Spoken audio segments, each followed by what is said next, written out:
Well, good day, good sirs and madams. How are we all? We are here to talk about Denis Villeneuve's Dune finally crossing the $100 million domestic, so US stateside. This film, it's got its sequel. It doesn't really matter.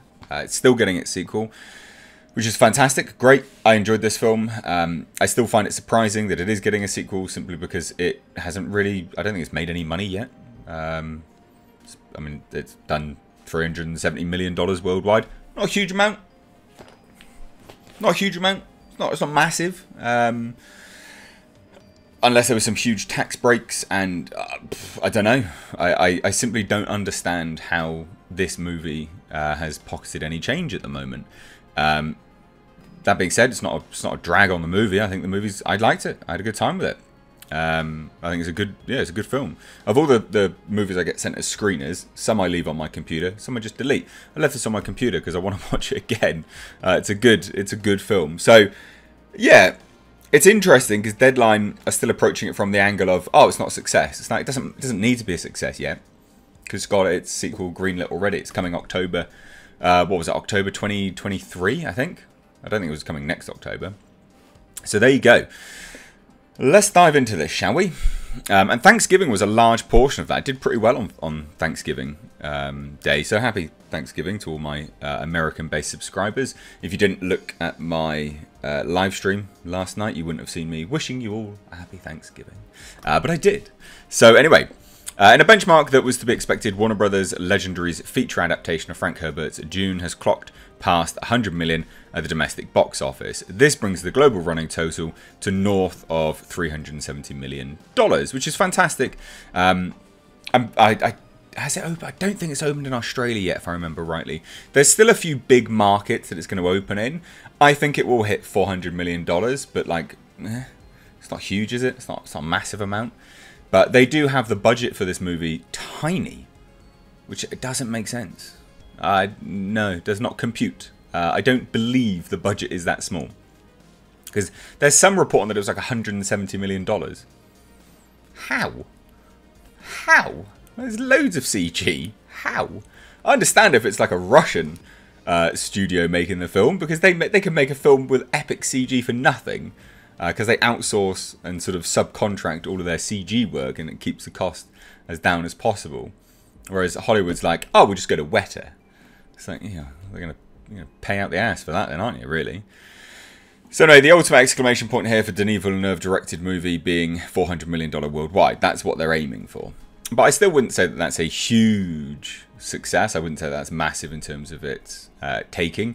I'd say $500 million, the studio should be really happy, but seemingly they're happy anyway. So, I mean, great, like genuinely really, really good. I say these things, and I don't know why, maybe it's the inflection in my voice, but some people think I'm being really negative. I'm not, it's just being objective. So anyway, Dune made $400,000 on Thanksgiving yesterday. So not yesterday, the day before, so Thursday. Thanksgiving, obviously. Sending its domestic total to $101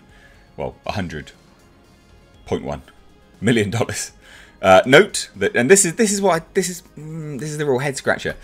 Note, just because Dune crossed this threshold stateside doesn't mean it's a victory lap for the studio's controversial theatrical day and date HBO Max 2021 strategy. It's not. Like, that's not a victory lap for anything. People are, nah, not cool. But then apparently they'd already said that. They literally said, but I think it was even before it was released, that basically, you know, it was called Part 1, so obviously the clue's in the name, we're definitely getting a sequel, doesn't matter. And they're like, it doesn't matter, like, if people like it, it doesn't matter, we're going to make it anyway. It's like, how can you say that? It's such a weird approach. But apparently that's fine now, just, you know, a bit of a wash for cash. It doesn't really matter to HBO and Warner Brothers anyway, because it's a co-finance. You know, Warner Brothers only paid 25%. Legendary put up 75%. So it's a peculiar model anyway. Villeneuve's Canadian homeland had Dune on an exclusive theatrical window during its run there. And the mind wanders how much more money Dune could have made. I think it would have made a lot more money, in fairness. But I think what will be interesting will be to watch Dune Part 2 release in a couple years' time, seeing the hype for it, if there is any hype. Because obviously, you know, sequels are announced because they think that it's done really well, but then some sequels just they achieve nothing. And obviously studios were banking on it being massively successful, but then some people are just not interested by the time it rolls around, or they misgauged the interest at the time of the initial movie's release. So it'll be fascinating to watch this one unfold anyway. But I still think it could have made a lot more money. I think it would have hit the, you know, close to the 500 million mark, maybe, because there was so much interest in the trailers, massive amounts of interest, loads of people were interested in this. It's not, you can gauge a lot from the chatter online, and there was a lot of chatter for this. So Dune crosses 100 million in its 35th day of release, making it the second movie to go past the century mark on Warner's annual slate after Legendary's Godzilla vs. Kong. What are you doing wrong, Warner Brothers? Why are the two movies that have done it? Why are the two movies that have done it that you've got weren't actually produced mainly by you? Like, come on, that's not good, is it? Like, that's real bad. And again, what I'm referring to here is Godzilla vs. Kong is a Legendary movie. They put up 75%, co-financed with Warner Brothers, who paid 25%. What? Come on, Warner Brothers, you need to sort it out. If that's... if the two movies that have crossed it are not your movies predominantly, you need to start greenlighting better movies, don't you, Warner Brothers? Yeah, fascinating stuff. Anyway, I think that's great. So while Dune was on HBO Max during its first 31 days in theatres, it's now exclusively theatrical, currently playing in 1,312 theatres, which is nothing. That's tiny.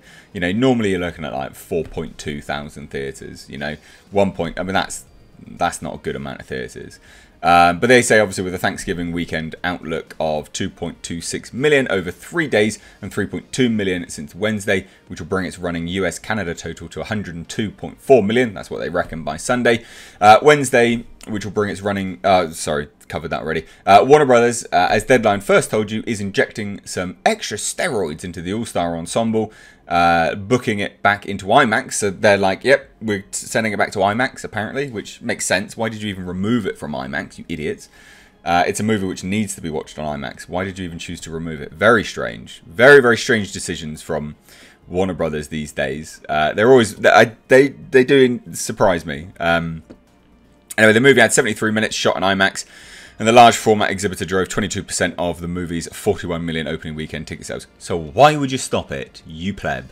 And 20% of its overall domestic total. But we'll just pull it from IMAX. Don't worry about it. Yeah, we shot 73 minutes, you know, over an hour on IMAX. But we'll just pull it. Who cares? Even though it's proven to be successful. Warners, what are you doing? Anyway, when Warner's first announced its HBO Max theatrical plan for 2021, Villeneuve protested the manoeuvre in a Variety column. He said, with this decision, AT&T has hijacked one of the most respectable and important studios in film history. There is absolutely no love for cinema, nor the audience here. It is all about the survival of a telecom mammoth, one that is currently bearing an astronomical debt of more than $150 billion. And that, streaming alone, can't sustain the film industry as we know it before COVID. Streaming can produce great content, but not movies of Dune's scope and scale. Fact, Warner Brothers' decision means Dune won't have the chance to perform financially in order to be viable, and piracy will ultimately triumph. Warner Brothers might just have killed the Dune franchise. This one is for the fans. AT&T's John Stankey said that the streaming horse left the barn, and in truth, the horse left the barn for the slaughterhouse. He was really damning, which again makes it really surprising that they're just like, yeah, we'll do the sequel. I reckon something's happened behind closed doors, inevitably so. Now, there's some other bits here. There's not really anything interesting to really kind of delve into. They've already announced Dune Part 2. That's releasing October 2023. What do you guys think, though? Do you think it will hit any more? Do you think it will hit $500 million? Let me know. It doesn't matter if it's successful at this point, because we're getting a sequel, and that's great. So let me know what you guys think down below. If you're new here, do hit subscribe. Thanks so much. Take care.